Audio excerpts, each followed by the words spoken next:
Okay, we've got some logs here, a logarithmic equation, and we're trying to show that it's actually equivalent, nearly equivalent, as we'll see later on, to a quadratic.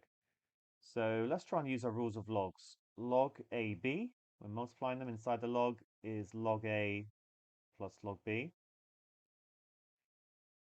Log A over B is log A minus log B. And log A to the n is n log A.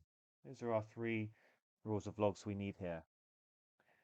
So what I can do is, first of all, multiply them in the left-hand side. I've got log A plus log B. This is my A and this is my B temporarily.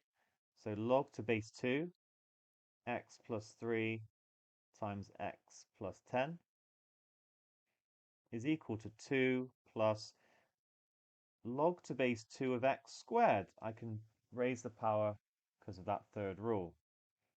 Now I'm going to minus log to base 2 of x squared, because that will allow me to combine it further. By the way, it's not the only way of doing it. It's a pretty solid way. So now I can divide. So log to base 2, x plus 3, x plus 10, all over x squared is equal to 2. Now undo the logs. So this is actually saying, what do I raise 2 to the power of to get 2? It's going to be 4. It must be that x plus 3, x plus 10 over x squared is 4. The alternative way to think about this is to raise both sides to the power of 2. 2 to the power of log to base 2, actually they cancel out, and then you can see again we get 4. Okay, I'm going to multiply through by x squared and at the same time expand the bracket. So x squared plus 13x plus 30 is going to equal 4x squared. And from that, rearrange and minus the x squared, minus 13x minus 30, and we're going to get 0, which is what we're asked to find. Write down the roots of the equation. It doesn't say you can't use your calculator, so to be fair, you can just do this very quickly. In an exam, yeah, it's probably the way to go. 3 minus 13 minus 30, and we get 6 and minus 5 over 3.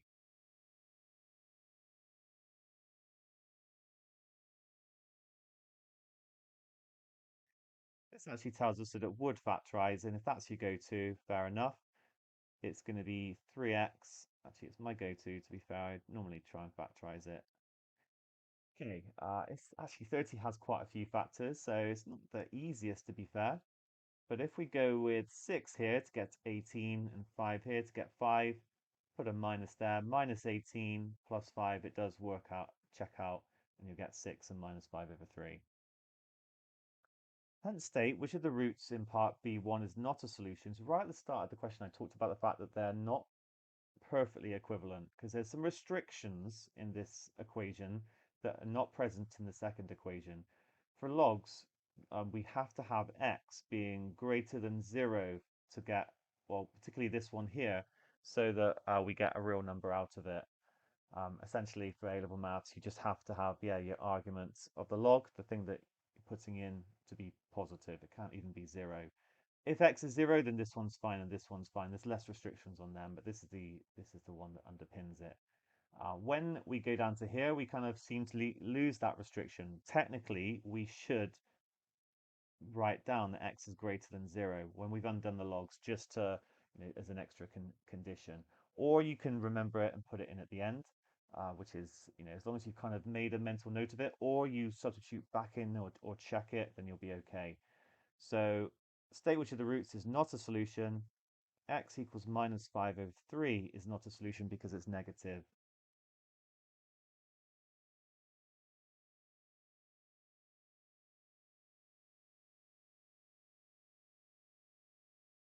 I'm not sure that's actually enough. We should probably just say that log to base 2 of minus 5 over 3 is not real.